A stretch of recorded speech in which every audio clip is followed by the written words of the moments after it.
Jesus, o servo fiel, o servo dedicado. Aí Lucas foi escrito para os gregos. Jesus, com a sabedoria de Deus, o Filho do homem, o representante da humanidade, o verdadeiro homem. Porque lembra que os gregos exaltavam o quê? A sabedoria e exaltavam a humanidade. Por isso que várias vezes em Lucas você vai ver a menção de que Jesus era o Filho do homem. Por que Jesus é Filho do homem, gente? Aqui não é à toa que foi colocado esse título, tá? É porque coloca Jesus como alguém identificado com a humanidade. Alguém que na cruz se identificou conosco. Que foi Deus e foi homem. Foi o homem, Deus. O Deus homem. Por isso o Filho do homem. Alguém que foi o nosso representante da humanidade na cruz do Calvário. E por último, João, que é o apóstolo do amor, coloca Jesus como o amor universal, como mestre do amor, né? Como aquele que veio promover o amor aos gentios, aos judeus, unificar de maneira universal o amor de Deus. Essa é a ênfase de João, por isso que a gente está mencionando aqui, tá bom? Quais são as outras ferramentas de estudo bíblico? Alguns livros, né, como Salmos, por exemplo, não é tão fácil de encontrar a unidade temática. Porque às vezes vocês sabem que o Salmo fala de várias coisas. Um mesmo Salmo pode falar de várias coisas. Às vezes um Salmo você pode fazer várias pregações, várias aulas, várias ministrações. E tem Salmos que são enormes, né? Por exemplo, Salmo 119. Cento e poucos versículos, né? Então, às vezes num salmo é difícil, quando você está lendo o salmo, você observar essa unidade temática, ou seja, um só tema. Unidade temática, ou seja, todos os versículos promovem uma unidade só, um tema só. No salmo às vezes é difícil, porque às vezes tem mais de um tema dentro do mesmo salmo. É isso que ele está falando aqui, o autor desse material que a gente está usando. Tá? Divisão, então, é muito importante também quando nós estamos fazendo o estudo bíblico, as ferramentas para o estudo bíblico, é a divisão em parágrafos. Tá? Separar os parágrafozinhos, prestar atenção nas divisões, gente. Toda divisão na Bíblia não foi colocada à toa. Nada na Bíblia foi colocado à toa. Uma vírgula tem importância, uma expressão linguística ali tem importância, né? Por exemplo, às vezes você está lendo um negócio, mas de repente vem mas, opa, presta atenção, aqui ele começa uma outra coisa. Portanto, aqui ele quer dar uma ênfase em alguma coisa. Então é importante a gente observar os parágrafos e prestar atenção nas divisões que o texto bíblico tem. Por isso que é legal a gente conhecer até o nosso idioma, o português. Tem gente que peca na interpretação bíblica, por quê? Porque não sabe e não entende até o seu próprio idioma. E às vezes lê lá uma besteira, né? Igual uma vez aquele pastor lá do Nordeste, que na Bíblia estava escrito: não adulterarás. E ele pegou e falou: não, adulteras.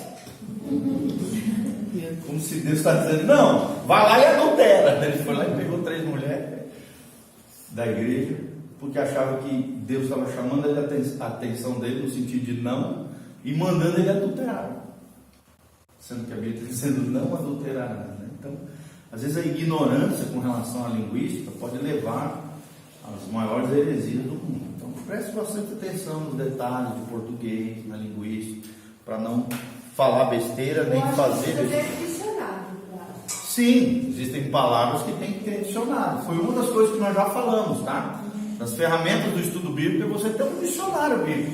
Hoje está tão fácil, gente. Tem internet. Coloca na internet. Tem site só de sinônimos de palavras. Eu uso muito recurso de internet. Tem a Wikipédia, que você pode estudar conceitos, né? Palavras que às vezes você não entende, e é maravilhoso. Só que lembra que sempre tem que ter conexão com a Bíblia, tá? Porque às vezes você baixa um negócio da internet que não tem nada a ver com a Bíblia. Aí não sai pregando lá um negócio que não tenha conexão com o texto bíblico. senão você vai falar abobrinha, tá? Então, ler também livros de introdução do livro, nas Bíblias de estudo, nós já falamos, né? Toda a Bíblia de estudo, os irmãos aí que tem Bíblia de estudo, eu não trouxe uma hoje, no início dos livros tem o quê? Tem uma introdução. Quem é o autor, qual foi a data, qual é os destinatários, um breve resumo, os principais tópicos. É importante vocês estudarem. Eu faço isso. Não vou pregar em qualquer trecho da Bíblia. Eu estou estudando aquilo ali, eu dou uma lidinha na introdução do livro. Por quê? Porque daí você já tem uma base ali da onde você pode começar a falar. E trazer a memória mesmo, quem foi o autor, qual foi a data aproximada, a quem foi destinado aquele texto, aquela carta. Importante isso. A gente não sair falando abobrinha, né? A gente tem que entender isso, gente. A Bíblia é a maior riqueza que existe nessa terra. Mas se a gente entrar nela, né? Se a gente for nela com o coração errado, a Bíblia pode ser a mãe de todas as heresias. E o problema não está na Bíblia. O problema está no coração que se achega a ela. Vocês estão entendendo? Você pode ver, a maioria das seitas heresias que existe aí, eles se baseiam aonde? Na Bíblia. Lida e interpretada de maneira equivocada. Como esse exemplozinho que eu mencionei para vocês. Por causa de uma vírgula ali, o cara não soube interpretar. E achou que Deus estava mandando ele adulterar. Sendo que a Bíblia é muito clara a respeito disso. Está até nos 10 mandamentos. Ok? Uma pessoa que não tem mentalidade bíblica. Que não leu a Bíblia toda. E que queria agarrar uma interpretação errada para justificar o seu pecado, o seu erro. Às vezes até intencional. Sim, foi intencional, sem dúvida, porque ele se envolveu com a mulher do cara da igreja, olha só. Aí ele quis pregar isso. Quis pregar e ensinou e se envolvia com as mulheres casadas da igreja. Isso é anticristo. Barbaridade. Não, isso aí apareceu até no Globo Repórter, se eu não me engano. Foi uma das maiores aberrações que eu já vi na minha vida, foi esse episódio. Era um dito pastor, velhinho, lá do Nordeste. Cara, tu via claramente que não tinha capacidade nenhuma. Falava tudo errado, não sabia falar direito. Pegou, começou a ler a Bíblia equivocadamente. Tinha seguidores, por incrível que pareça. Pior ainda. Ensinando essas abobrinhas e se envolvendo com outras mulheres. Além de ter seu esposo, se envolver com outras pessoas. E se justificava à luz da sua interpretação equivocada da Bíblia. Então tem isso, gente. Tem muito. Queria debater com esse povo. Imagina, Até né? morando teve casos assim. Então, conhecer aspectos históricos é muito importante. Vamos voltar para cá. Motivos, né? O destinatário, o autor, a época. É muito importante quando você está estudando a Bíblia. Pegar esses aspectos que sejam importantes. Para isso, nós já falamos, você pode usar os comentários e as enciclopédias da Bíblia. Ok? Comentários bíblicos, enciclopédias bíblicas. Nós temos materiais preciosos, valiosos. Eu já mencionei em aulas anteriores algumas delas que são muito boas. Ok? Estudar também as doutrinas através de teologia sistemática. Já falei um pouquinho sobre isso também. Mencionei algumas aqui, né? Schaeffer, Berkhoff, Gruden. São livros de doutrinas, teologia sistemática, muito bom. O estudo das doutrinas melhora a interpretação de passagens bíblicas, gente. Quando você tem domínio das doutrinas, isso te facilita na hora de interpretar corretamente o texto bíblico.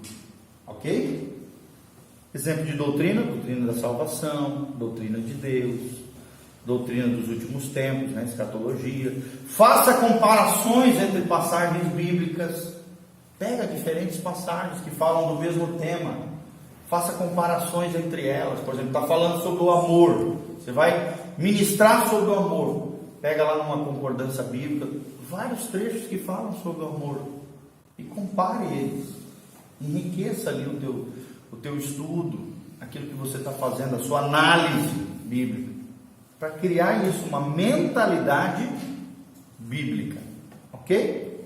O Espírito Santo é quem nos dirige e nos instrui, à medida que nós delineamos cada doutrina através da palavra de Deus. As doutrinas, gente, amadurecem e fortalecem a nossa fé. Fala comigo, as doutrinas amadurecem, fortalecem a nossa fé, tá? Às vezes tem uns ignorantes aí que dizem que esse negócio de estudar teologia, estudar doutrina, isso não serve para nada, não sei. Quem fala isso, gente, é um ignorante da Bíblia.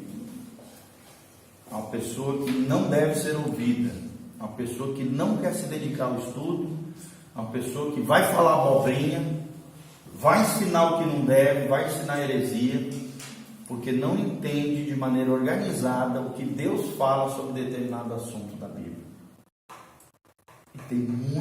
E tem muito falso líder, falso mestre, falso pastor, pessoa que se auto-intitula líder de uma igreja, pessoa que começa um trabalho. Aqui em Marama tem várias igrejas assim, com aberrações terríveis, ensinamentos totalmente equivocados, né? Princípios assim totalmente errados, pessoas ignorantes ensinando coisas erradas e o povo seguindo. Então é importante a gente conhecer as doutrinas, né? Porque elas nos amadurecem e fortalecem a nossa fé. Os credos, o que são os credos, gente? São as doutrinas resumidas. Os credos nos ajudam dando um resumo dos ensinos bíblicos sobre o assunto. Eu botei um credo aqui, para vocês terem uma ideia como é que é um credo. Olha só, isso aqui é um credo bem antigo, o credo apostólico. É até às vezes orado na igreja católica, tá? Mas não é da igreja católica isso, é dos apóstolos, dos pais da igreja, dos patriarcas da igreja primitiva. Olha só, esse credo apóstolo, ele coloca várias doutrinas simplificadas dentro de um texto curto. Por exemplo, ele diz: creia em Deus Pai Todo-Poderoso, Criador do céu e da terra. Creia em Jesus Cristo, seu único Filho, nosso Senhor, o qual foi concebido por obra do Espírito Santo, nasceu da Virgem Maria, padeceu sob o poder de Pôncio Pilatos, foi crucificado, morto e sepultado, desceu ao Hades do inferno aqui, né? Ressurgiu dos mortos ao terceiro dia, subiu aos céus, está sentado à direita de Deus Pai Todo-Poderoso, donde há de vir para julgar os vivos e os mortos. Creio no Espírito Santo, na Santa Igreja Universal, na comunhão dos santos, na remissão dos pecados, na ressurreição do corpo e na vida eterna. Amém. Amém? Várias doutrinas aqui resumidas em um texto bíblico. Sim, mas vocês viram ali que muda, tá? Na Santa Igreja Universal. É claro que lá é orado na Santa Igreja Católica, se apropriam desse texto. E até o termo católico, gente, católico, a palavra católico significa universal, tá? Então aqui foi trocado de maneira proposital, para não dizer que é deles. Não é deles, é de todos, é universal.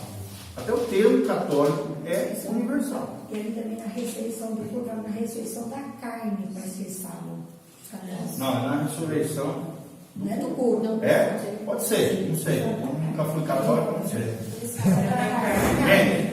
Mas assim, é esse que é o credo apostólico da antiguidade, que foi apropriado pela igreja lá que vocês sabem, a igreja Graça e Paz, e que nós também podemos falar, declarar esse credo, porque não tem nada contrário à palavra de Deus. São diversas doutrinas aqui, por exemplo, crer em Deus Pai, teologia, estudo de Deus. Deus é todo poderoso, está falando da onipotência de Deus, Criador dos céus e da terra, um Deus que é Criador. Creia em Jesus Cristo, Jesus como Cristo de Deus, um ungido de Deus. A palavra Cristo significa um ungido. E creio nele. Seu único Filho, unigênito do Pai, nosso Senhor. Ele é Senhor, é o Curios de Deus, o Quírios de Deus, e nosso Senhor também. O qual foi concebido por obra do Espírito Santo, sim ou não? Sim. Nasceu de maneira virginal de Maria. Nascimento virginal de Maria, por obra do Espírito Santo. Padeceu sob o poder de Pôncio Pilatos. Aqui está colocando ele dentro da história, que é o que a menção que a Bíblia faz. Foi crucificado. Aqui nós vemos a cruz, o poder da cruz. Jesus morreu na cruz. Morto, morreu. Jesus morreu sepultado. Morreu e foi sepultado. Desceu ao Hades. Desceu ao inferno, sim ou não, gente? Sim. A Bíblia fala disso. Hades é a palavra inferno original, tá? Em grego. Lugar dos mortos. Ressurgiu dos mortos. Ressurreição. É uma doutrina bíblica, gente? Sim. Ao terceiro dia. Tem a ver com a ressurreição. Subiu aos céus. A ascensão de Cristo. É outra doutrina. A ascensão de Cristo. Está sentado à direita do Deus Todo-Poderoso. Sim ou não, gente? Sim. Está lá em Hebreus 1:3. A Bíblia diz que depois de Jesus ter feito tudo aquilo que ele deveria ter feito, ascendeu aos céus, subiu aos céus, está sentado à direita de Deus. É onde Jesus está hoje. Onde há de vir para julgar os vivos e os mortos. A doutrina do juízo final. Sim ou não? A doutrina das recompensas, né? Creio no Espírito Santo, não precisa nem falar, né? Pneumatologia, estudo do Espírito Santo. Na Santa Igreja Universal, eclesiologia, o estudo da igreja. A igreja é universal.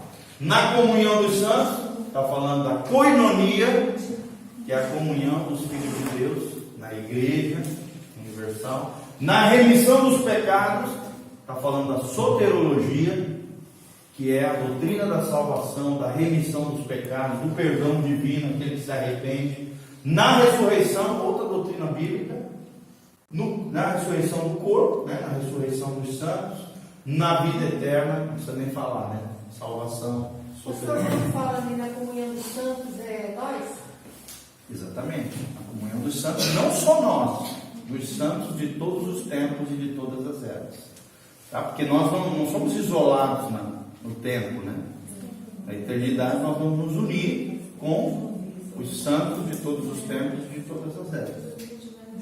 A igreja universal é formada por todos os santos, lavados pelo sangue do Cordeiro, independente de raça, de tribo, de língua, em todos os tempos e em todas as eras. Ok? Todo mundo entendeu? Vocês vão aprender isso quando a gente estudar a eclesiologia, a doutrina da igreja. Então vamos lá, continuando. O estudo, né, histórico é outra alternativa de você fazer um estudo bíblico, é estudar de maneira histórica. O Pentateuco, por exemplo, relata o conjunto da Torá. Torá nós já vimos. O que é Torá, gente? O que significa Torá em hebraico? Não é Deus? Não. Significa... Lei. É a lei de Deus. A Torá são os 5 primeiros livros da Bíblia, conhecidos como Pentateuco. Gênesis, Êxodo, o que mais? Levítico, Números e Deuteronômio. Interessante que o nome Deuteronômio significa deutero, repetição, nômio, lei. Repetição da lei. Antes de Moisés morrer, ele repetiu toda a lei recebida por Deus. E esses 5 primeiros livros é conhecido pelos judeus como a Torá, a lei de Deus. Ou, para nós hoje, conhecido como Pentateuco, os 5 primeiros livros da Bíblia, tá? Pastor, quem que escreveu o credo? Foi os apóstolos? Esse aqui foram os primeiros apóstolos das igrejas primitivas, dos 4 primeiros séculos do início da igreja, tá bom? Foi escrito pelos primeiros apóstolos, que eram descendentes diretos dos apóstolos de Cristo, patriarcas, os conhecidos como pais da igreja. Ok? Por eles se uniram em que eles chamavam de concílio, que era uma reunião de apóstolos, de bispos, de pastores de diversas igrejas, de diversas regiões, e aí eles estabeleciam esses credos. Por que foi importante a instituição desses credos, gente? Porque a partir do início da igreja começou a surgir muita heresia dentro da própria igreja. E aí os irmãozinhos precisavam ser protegidos desses ensinamentos errados. Então o que os líderes da igreja fizeram? Não, vamos nos reunir, vamos definir qual é a base da nossa fé. E nós vamos ensinar o nosso povo o que é que eles creem, para que eles não sejam ludibriados e enganados pelos hereges que se infiltraram dentro das igrejas, com ensinamentos contrários à palavra de Deus. Então aqui é como se fosse um resumo de todos os principais ensinamentos bíblicos, ok? É isso que é o credo.